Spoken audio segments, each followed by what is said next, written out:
A reader lives 1,000 lives before he dies. The man who never reads lives only one. Come into the reading room, all you lovers of language and literature.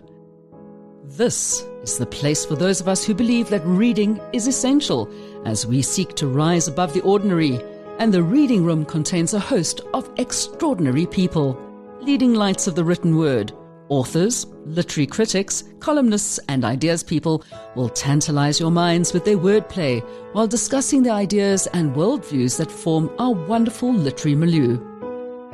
Come step into a world of magic, the place of undiscovered treasures, a room of reading.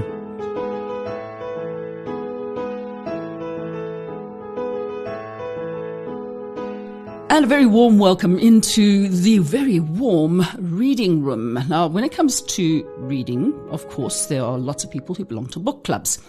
I always thought that book clubs should have been something like it was the Jane Austen one, where everybody got together and discussed books. Then I found out that book clubs, on the whole, if you're doing an in-life one, are about people getting together, having dinner, talking nonsense, and exchanging books while they drink wine. Which I found very depressing, because I was like really reared up and going like, right, I'm going to talk to people about books that really kind of get to me, like, An Eternal Golden Braid or Still Life with Woodpecker, those kind of things. Only to find out that, by the time you'd had enough wine, you'd have to get an Uber home, and that would be that.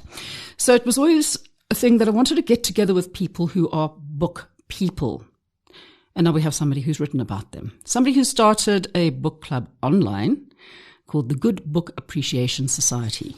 And that's going from strength to strength. It's a place where people can ask for good books, can talk about good books, and can talk about Marmite books, which we're also going to talk about because some people don't understand the whole Marmite thing.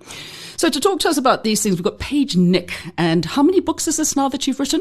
Well, this is number 10. Okay, so you're running this thing. What do you do? Let's just go back to the very beginning. Paige Nick. What do you do for an actual living? Well, I'm a writer. Yes. So I write all sorts of different things. My day job is an advertising copywriter. I'm a freelance, high-concept advertising copywriter. I've got a business partner, Karen. She's the art director. We work as a team, and we go from agency to agency in South Africa and around the world and solve problems for them. Okay. And that's my day. That's kind of I want to say 9 to 5, but there's nothing 9 to 5 about it. That's my day job. Yeah. Then on the side of that, I used to have a column in the Sunday Times. So I write a column every now and then. I run the Good Book Appreciation Society, and I write books on the side. Oh, I'm also have a book show on Fine Music Radio called Book Choice every second Tuesday from 12 to 1 p.m. You see, this is the thing. People who work in the creative field generally don't find them having only one thing that they do. We have lots of different things that we do, whether it's all related to what you do in your 9 to 5 or side hustles. So when do you get time to actually write books then? Well, I'm not married by choice, and I don't have children by choice. I missed the day at school when they were handing out that feeling that you had where you wanted to do that. I only ever wanted to work and write and travel. So I think you make time. The time is elastic. If your deadline is tomorrow at 12 on something, you'll be finished tomorrow at 11:30. If the same deadline for the same project is today at 5, you'll finish today at 5. So time is a little bit elastic, and we work with what we've got. That's indeed true. But writing a book is completely different to having a deadline where you have to write an article, which is 1,000, 2,000 words. So how do you manage to actually get yourself into the mood for sitting down and just writing something where there isn't a deadline specifically? Right. Well, I find that everything that I do feeds into everything that I do.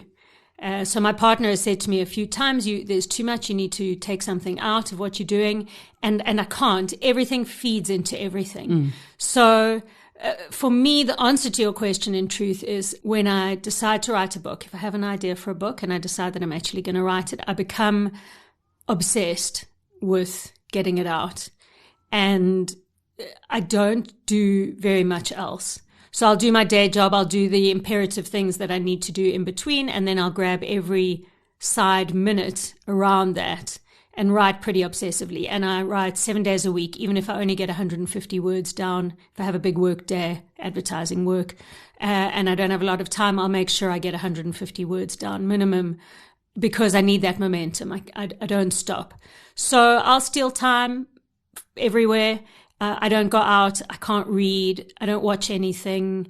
I basically have a lot of voices in my head once I get into the middle of writing a book, and I feel like my job is just to get them down. I have to listen very carefully and get them down. It's like a dream. If you have a dream, you don't write it down as soon as you remember it. It's gone. A lot of that is the way it works for me. I have snatches of dialogue happening all the time, and I need to get it down. So it's this obsessive process, and I love it when I'm in it. The people around me don't like it so much. I call myself Paige No Friends, because I just don't want to. It's what I want to do. It's not what I have to do. It's the thing that I choose to do. It's what I want to do the most. I wake up thinking about it, go to sleep thinking about it. So do the voices just suddenly pop into your head one day, or they're there all along and they suddenly coalesce? No, you wait for them. So I have the idea for a book and start thinking about who my characters are. Who's Harry? What does he sleep in? What does he reach for in the fridge when he's standing in front of the fridge? How does he like his eggs done? How does he like his eggs? What are his relationships? What is he scared of? I start to think about these people. Norma, who is she? Where does she live? What kind of underwear does she wear? And you just I build these people, and every writer does it differently. This is the way I do it. I build these people in my head, and then they start having conversations. So two best friends, Norma and her best friend Marina, will be having a conversation in my head while I'm running. And my job is just to make sure I get that down. Or, Harry will be having a conversation with his wife, or a little plot, so they start to chat. And I know I'm really in the book once they start chatting, because there's a vast portion where they're not talking yet, and they're not having conversations yet. So these characters that you have in your head at the moment, the ones you're talking about, do any of them overlap in any of the books, or the book's also completely different and the scenario is completely different, that there would never be an overlap? Books are completely different. And once I'm done with a book, then I'm already thinking about the next book, and I'm starting to build the next characters, and I can put that last book in a box. And then often, I wrote this book, People, in 2023.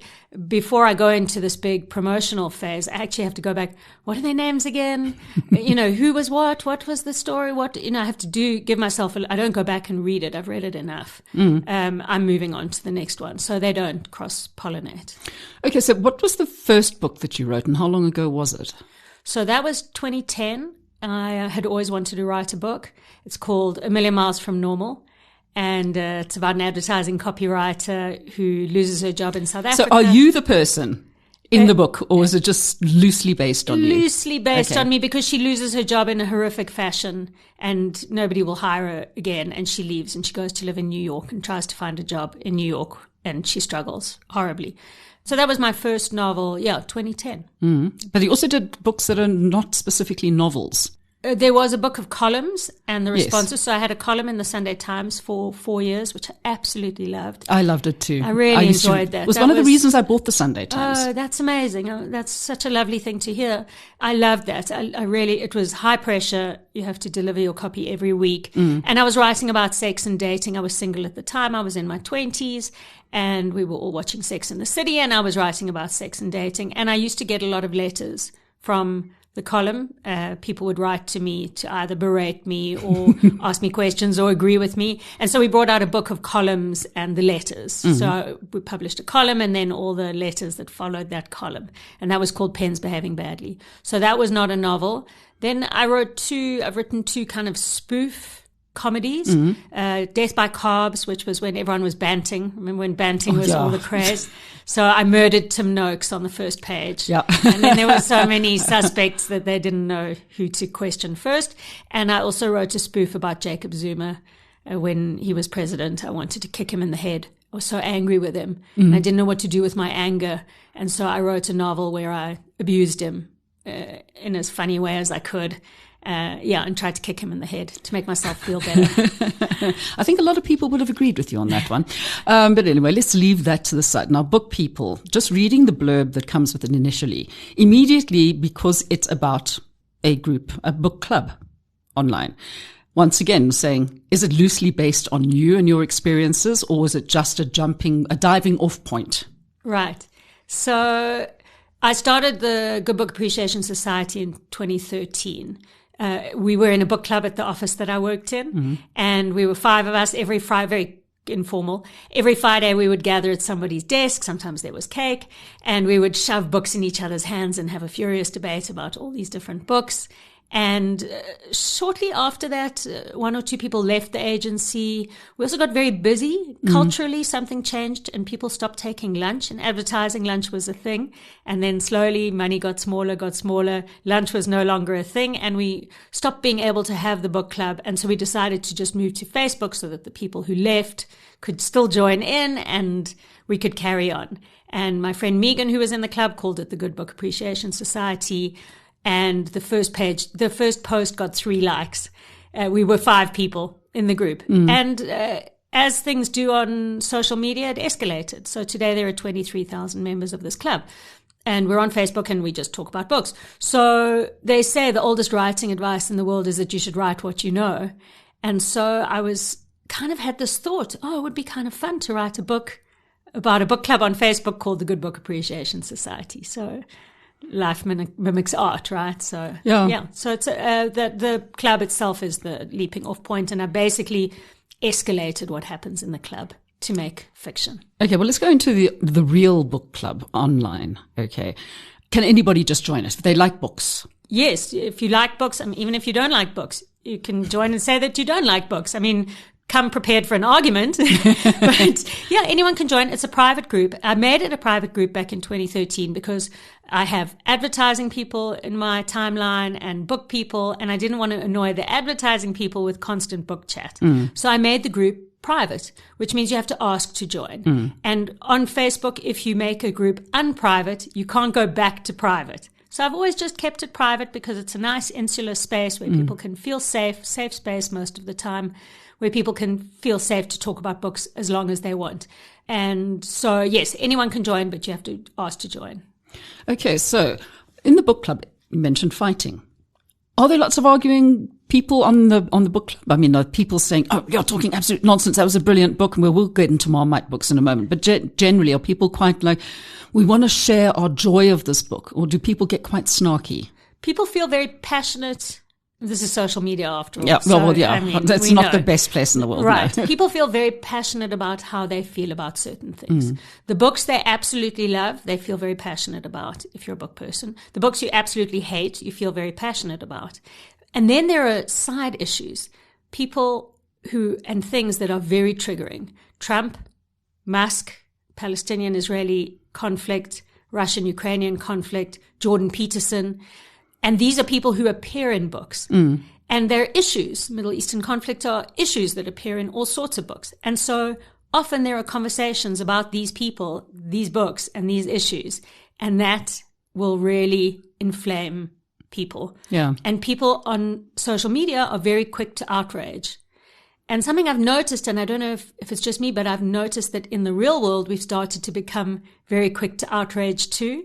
I haven't seen it so much in Joburg now, but in Cape Town, there's a lot of hooting in traffic that I didn't notice before. And I wonder if But Cape Town does have the worst drivers in the country. Well, let's be honest about it, okay? Not great. No, they've been voted as not the worst great. drivers. But coming here, I actually realize it's not the case necessarily here. But I noticed that our outrage is spilling over a little bit. In Cape Town? I thought everybody was so chilled down there. We have our good days and our bad days. But so on the page are lots of 80% of really lovely conversations. I love this book. Oh, I loved it too. It changed my life. I haven't read it. I'm going to read it. Oh, I didn't really love it. And that's the extent of it.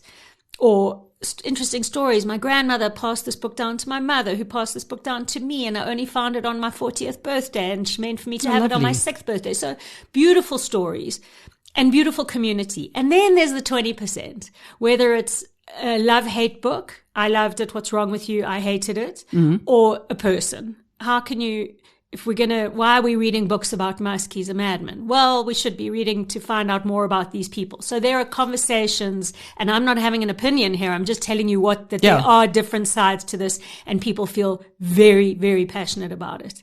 Have you heard of Godwin's Law? Yeah. So there's this Godwin's Law where the longer an argument goes on social media, the sooner somebody will mention Hitler or the Nazis. Yeah. And as soon as I see somebody mention that, or Trump or Musk. Do you block and delete? No, I let it has to happen. These are conversations. I am quite strict with abuse don't come and abuse, if people are abusing each other badly, I'll step in. But actually, these are book people, and you need to be able to have an intelligent conversation and, discuss these things with each other. So I try not to block and delete. So how much of this has actually spilled over into book people, into the book itself? Well, the story behind the book is that it's about this book club, and it's run by a woman named Norma, and she's 42 and she lives in London. And on the club is an author. His name is Harry. He's a crime writer, and he obviously really likes his work. He's very passionate about his own work, and he's passionate about promoting his own work. And so he comes on the page and spends a lot of time. He creates multiple personalities on social media and promotes his own work. A woman takes up his challenge to read his book, reads it and hates it, and writes a scathing review of the book, at which Harry falls apart. And he does that thing that authors aren't supposed to do. You're not supposed to respond to a negative review of your book. It's just authoring 101. And if you do, you're called a badly behaved author. There's a term for it.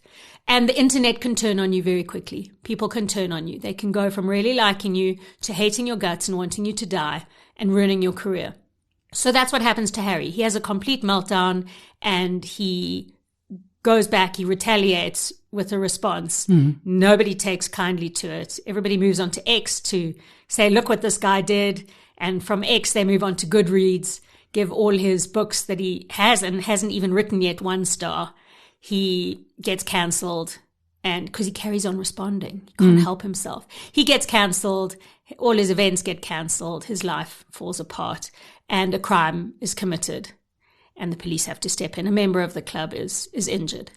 And so it's this breakdown of community and breakdown of society and cancel culture, as we know. That kind of is a lot of what is actually going on. I mean, the Richard Osman series, what's Murder it called? Club. Murder Club, the Thursday Murder Club. Which is now is a series, or is it a movie that they brought everything. out? It will be everything. Books, Okay, t-shirts, so yeah, series, and movies, I on love the them, moon. and I absolutely love the books. Okay, and everybody's now going, yeah, but what have they got Pierce Brosnan coming in there? He shouldn't be being there, and what, and I do like the idea of Helen Mirren as the main character, and I mean, Yes. I'm dying to watch it because I've loved the book so much. Yes. But it's also have those people who have their noses in the air and say, oh gosh, how on earth could you read that stuff? Yes. But it's fun. What you're talking about here kind of, for me, is the same vibe in a way, that it's a community of people, and how, as communities do, fall down sometimes. Right. Especially, do you play it mainly on social media these days? I mean, this whole J.K. Rowling thing with her being cancelled. Yes. I mean, it's actually quite unnecessary. Authors should say what they want to say in their books and not say it in real life. Well, that's the view. Is what people say. That's the view. Rightly or wrongly, that's the view. Yeah. People love to climb into a fray. So this that you're talking about, who's going to play which character. Like I said before, I can see how you feel passionately about this. We feel passionately about the things that we love and the things that we hate. The other one is Sally Andrews' wonderful recipes for love and murder. Yes. And they turned it into a series. I think it was set in Scotland or Ireland? I can't remember either, But yeah. so much conversation. Why did they set it? It's South African. Why did they set it in Scotland? And the other half, it was wonderful set in Scotland. And we climb in because... Why is yours not set in South Africa? Well, there you go. So a couple of reasons. The one is that Norma, who runs the club, absolutely can't be me. I needed her to not be me. I needed to separate her as far away from me as possible so that I could write fiction. Because so much of the book is based on actual real life. In fact, there are chapters that are verbatim from the club. I asked the members for permission to print it in the book. So I set her as an accountant in London. I don't know my times tables. Maths is so far beyond me. I can't get past 12. I wanted to really separate her from me. So I'm also in a phase, for some reason, I've written 2 more manuscripts since this. All 3 are set in London. I'm having some kind of feeling that I want to write in England right now. I do spend a bit of time there. So that's why it's not set in South Africa. I needed to separate. And in fact, one of the publishers, when I approached publishers to be published, they said it was a deal breaker for them that it needed to be set in South Africa. Would I rewrite it? And thought about it really hard because they were my publisher for a really long time and we have a partnership. I couldn't. London is intricately wound into the novel. I would have to unpick a lot of it. The publishing house wouldn't have worked in South Africa. So much of it wouldn't have worked in South Africa. So do you think that the fact that it's not set in South Africa will actually be beneficial for overseas sales? It's not. I didn't manage to sell it overseas. I came close. I got some really lovely 15 really lovely rejection letters. And maybe if we sell enough. Yeah. Actually, the main problem that the UK publishing industry, my agent in London put it out because I have published internationally before. And I got these lovely emails back from the publishers to say they absolutely loved it, but they couldn't figure out what genre it was. It's not crime, but it's got crime in it. It's comedy. It's not chick lit at all. There's no romance. They couldn't find a genre for it. And one of the rejections said, this novel sits on 2 bar stools, which I thought was quite interesting. So they need to put it in a box and put it on a shelf and say, it's crime, it's fantasy, it's romantasy, it's whatever it is, literary fiction. And they couldn't do that. So that was one of the reasons. But maybe, I don't know. But then what would they classify Thursday Murder Club as? Because that's none of them specifically either. Is that not crime? Well, I suppose loosely, but it's also about interconnectedness of older people. Cozy crime, leaning towards cozy crime. It's also Richard Osman. He could write a shopping list and they would publish it as a series. Yes, he's amazing. You can't compete. That is a big thing. But why do they want to put everything into a box? Surely they can sit there and say, this is something that breaks the mold. It's actually thinking outside the box. For goodness sake, we have a non-box book. Well, publishers it's a difficult industry. If you think in South Africa, mainstream fiction, a bestseller is selling 600 odd copies of a book. It's a really tough industry. And so in my experience, and this is completely my experience, over the years, marketing and sales have become more involved in the subbing process, in the process of deciding what to publish. Big teams of marketers, big teams of sales. In the old days, it was an editor. And, the publisher would find a book that spoke to them and publish it. But in the enormous global publishing houses, imagine how many submissions they're getting in. They need processes. I'm not saying I feel like I'm fence sitting this whole thing. I'm not saying it's right or wrong. It's not great for an author, but you have to jump through a lot of burning hoops to be published. In 2025. Much easier to write a book about gardening. Much easier, and will probably sell incredibly well, as you've experienced as well. But, I mean, that's because it's also, that kind of thing is very specific to somebody who's interested in that. It's not a novel. So novels are, either love or hate. I mean, I can read everything. Right. Chick lit, I mean, because if you go through university and you have to write lots and lots of kind of like essays and dissecting books and this, that, and the other, that eventually you just want to read for fun. Yes. You just want to read schlock. Yes. And that's the Jeffrey Devers and the Lee Childs, just for that kind of like getting your brain into a different space. Right. What a joy. Do people still read like that though? Because we were saying just before we started talking here that during COVID, we all thought, right, and I mean, that is 5 years ago already. We're going to sit down, we're going to read that pile of books we have next to our bed. And how many of us actually did? We didn't. We slothed on the couch binge watching series instead of reading. And some of us have never gotten back into it. We were incredibly stressed. Yeah. Under our cool, calm exteriors. We were incredibly stressed. My belief on it is that we lost focus. I couldn't read until somebody sent me an Ann Tyler new novella by Ann Tyler called The Redhead at the Side of the Room. And I had picked up a dozen books and not been able to read anything. And I read this, and that got me back into reading right at the end of the big lockdowns. So yes, people, look, nonfiction historically does sell traditionally better than fiction. It just does. There's special interest. There's a lot of reasons for that. There's a male and female skew, whereas fiction, a lot of it, there's some female skew. That being said, people are reading more than ever. Look at BookTok. What BookTok has done to the younger generation. I'm not sure if your girls are readers, but BookTok is an explosion of reading. Unfortunately, my children are crocheters, so they listen to books. Well, nothing unfortunate about that. But listening to books is reading books. It's the same. And especially if you think about it from time immemorial, that in those days there weren't books. So the way of getting the knowledge were people speaking the book. Verbal storytelling. So going back to podcasts and listening to online books, or what do you call them?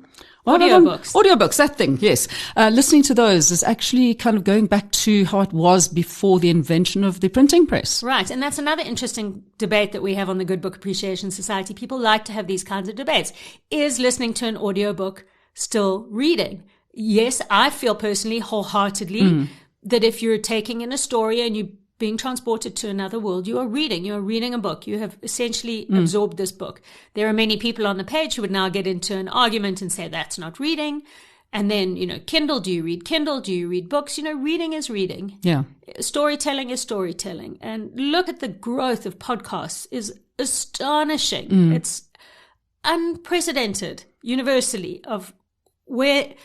I can't even think when podcasts first started, but it's a relatively short history to have exploded as it has.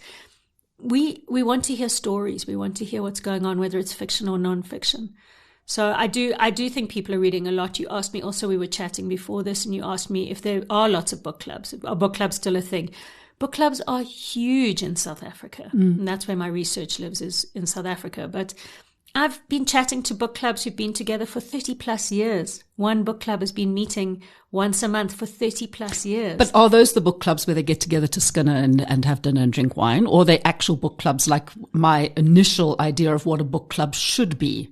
I don't see the difference. There is a difference in the one. They don't talk about books at all. They just share books.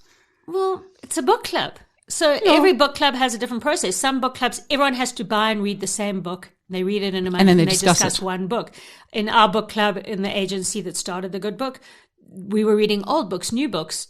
You read a book, I read a book. Some people didn't read a book. We're shoving it in each other's hands and talking about it. In other book clubs, it has to be, you don't all have to read the same book, but they have to be current books. So a million different ways to skin a book club, but they are out there and people really enjoy them and are very involved, and it's their community. A lot of these women are raising children. They don't have time to themselves. And I think it's a 2 hours reprise, which is what a book does anyway. Yes. Is gets you out of your world and gives you a reprise from the madness of the universe to go to another place, even if it's into a garden to read a gardening book, or, into outer space with Orbital by Samantha Harvey that just won the Booker. It takes you somewhere else. So even the book club itself is an escape. Yeah. Whether you're talking about books or just using it as an excuse to drink drinking wine. Yeah. My friend called it wine club. They had book club and they soon changed the name to wine club. Yeah, they were honest. All the book clubs that I joined here in Johannesburg were pretty much that. And I was kind of like, having come out of doing degrees in English, et cetera, and really being into writing and into authors and all of that. I was sitting there saying, but these people know nothing about literature. But that exists. You'll find a book club that is a very staunch, high concept, high literature book club, and you will love that because you can go and talk about the classics or talk about whatever you want to talk about. There's a place that I want to go and visit in Linden somewhere where you can go there and have a hot chocolate or a glass of wine and read your book in quiet with everybody else, which I think is quite a nice thing. I just want to go and sit somewhere and just read my book. That's in Cape Town. They've got the Silent Book Club. Have you heard of that? I don't know if you have it in Joburg as well. Not that it could quite happily be out there, but I don't know. It's huge. You cannot believe. Again, in 2 years, I think it's been going for 2 years. It's on Instagram. They have amassed over 100,000 followers, and they have these gatherings. You go for 2 hours. The first hour is spent reading quietly. They did one on Bree Street. They closed the street in summer and everyone sat on cushions on the floor and read. They do them in restaurants, on the beach, Kirstenbosch Gardens. They do them everywhere. First hour is spent reading quietly. Second hour is networking.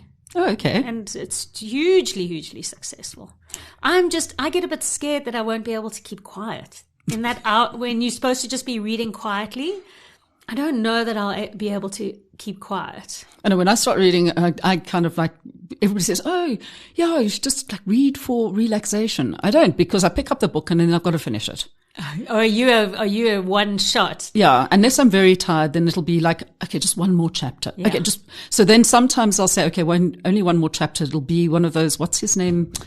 Patterson. I'll get a Patterson. James Patterson. Because his chapters are so short. So you can say, okay, I'm only going to read, but then you want to read the next one. So that's problematic. You know what's interesting in advertising?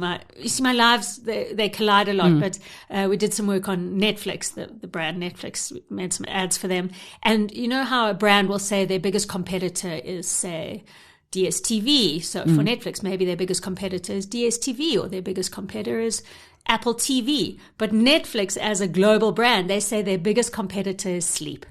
Yeah.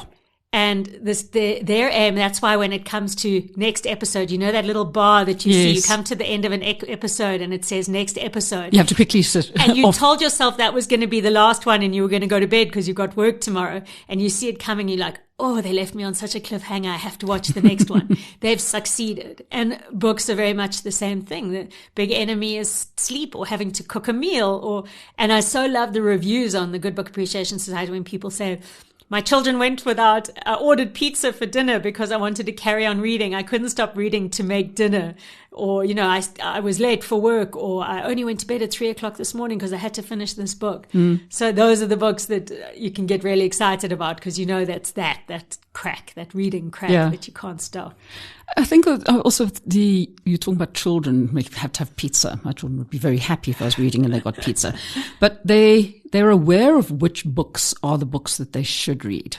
And in fact, they've stolen some of mine and put them into their room, but I don't think they've actually read them. Oh, that's interesting. Yeah, so they are very aware that, okay, surprisingly, they quite like all the gonzo journalists. So they've got those in their rooms because that was like, I go through phases. I want to read all the gonzo journalists. Then I want to read like all of the cyberpunk stuff. Nice. You know, so I'll go through these various phases of reading everything in a genre that I can get my hands on. Yes. But the kids, I think they're so turned into watching things rather. And in fact, they'll sit and they'll listen to a show rather than watching it. They need to have that noise, and they'll have subtitles on in an English thing. So they read it. Do you? Why? Because I can't always hear what they're saying, and sometimes I want to multitask, and then I can read what's going on at the same time. Okay. But you know what's interesting to me? When we were kids in school, we didn't have the internet, right? Yeah, we used to have libraries. Yes, but in school there were a handful of books that we all pushed on each other. I don't know if you The Clan of the Cave Bear. Yes. Flowers in the Attic. Yes. Sophie's Choice. Somehow we just knew that these may be older sisters, who knows, that these were the books we were reading late at night, learning about sex, learning about relationships, we didn't have the internet, learning about the world. And we pushed these books on each other. What's really interesting to me now with Book Talk is that these same books are being reissued and really loved and enjoyed by young people who are the same age that we were when we read the same things. Yes. So it's so interesting. It's coming of age books. It's universal. Yeah.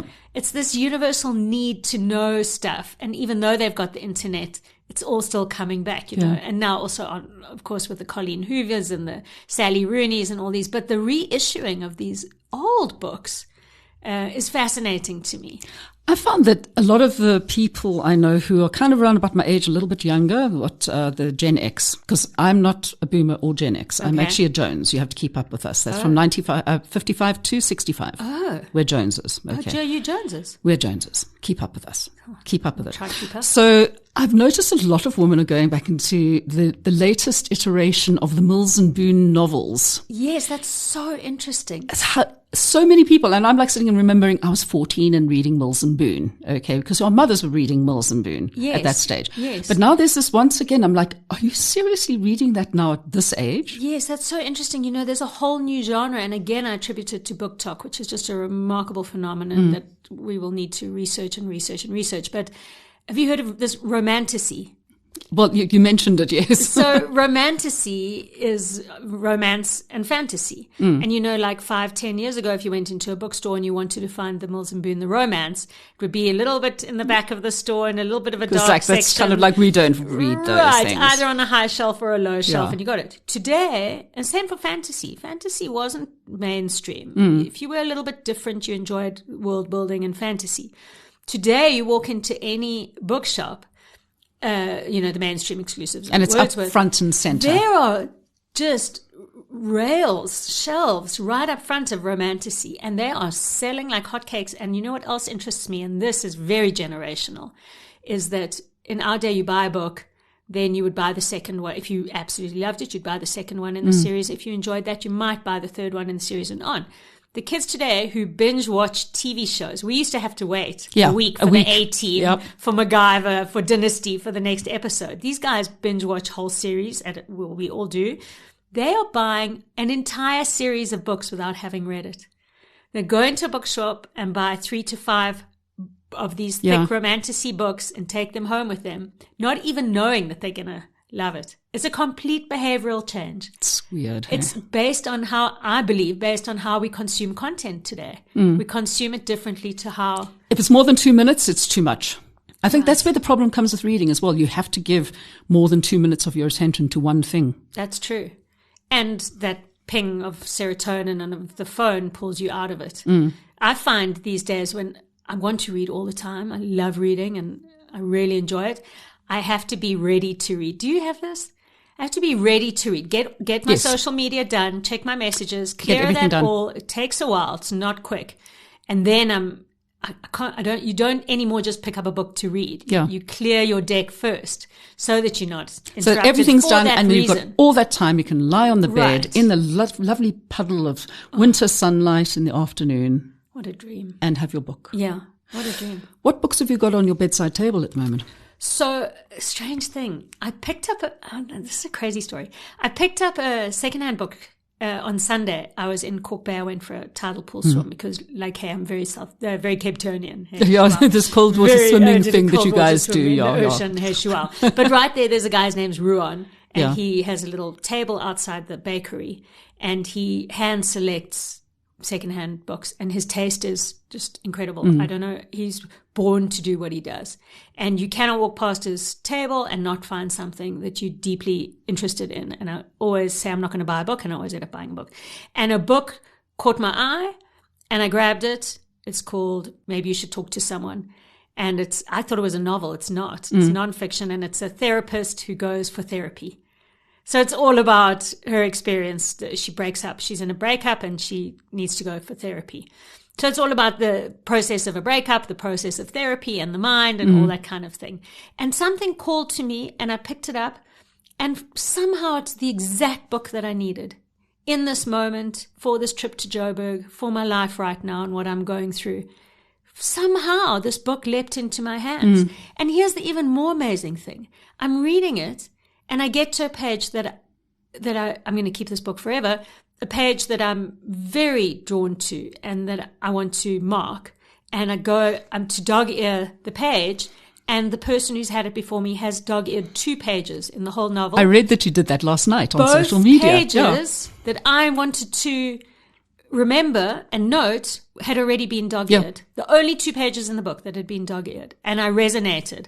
So that's a book that's very much jumped into my hands and is very much something that I want to read.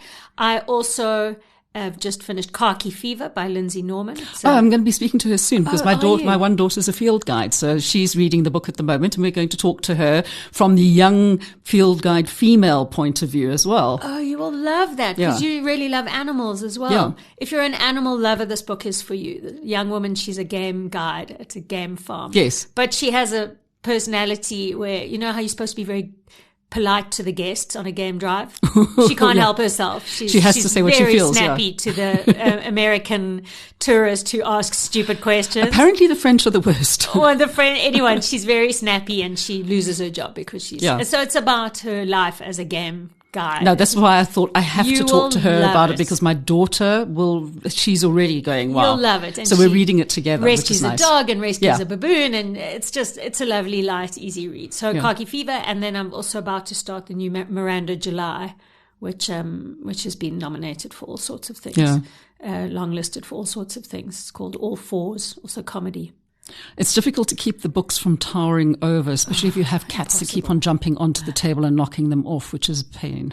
No, it's impossible to keep up and not buy books and just keep going and feel horribly pressured that your to-read pile is never ending and how will you ever get to it. But that's the joy, right? Maybe the next book that we're addicts. maybe the next book is the one that changes my life forever. I've had lots of books of those. Right. And do you also have the thing there's lots of books that you read and then you're quite happy to pass on to somebody who's got like a little library outside their house where, take a book, leave a book, whatever, or to a secondhand bookshop or to friends. And then you have the books that you cannot get rid of. Absolutely. There are certain books. Yours are in my I have a whole South African section. Amazing. Your books are still in there. Oh, that's nice. Thank Okay. you. So, I mean, I'm very kind of specific and I can sit there and look at the covers of all the books on my bookshelves and remember each of those stories. And for me, that is part of actually enjoying a book. And somebody says, but if you've read the book and you're not going to read it again, why do you keep it? No, I'm the same as you. Got to, because I can look at that book. I can have an entire evening of reading in my head by just looking at my bookshelves. I'm the same as you. And my bookshelves are a mess. Some people color code, some people, do you, I don't know if you have No, a I just system. genre code.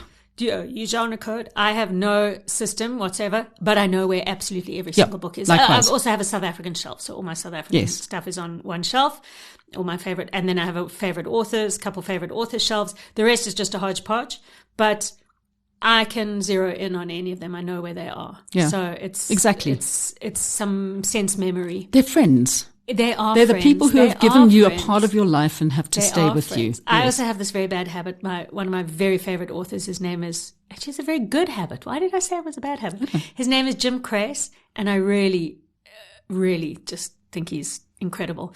I will buy as many copies secondhand of his book wherever I can find them, so that when people come and visit, I can push copies on without saying, you have to give it back. Without the pressure of give it back. I did the same thing with Still Life with Woodpecker. Oh, you did? Yeah. Oh, everybody who was important to me got a copy of that book. So you don't loan out your very favorite version of it that you have so many memories in the tea stand from when you spilled your tea on a train or whatever.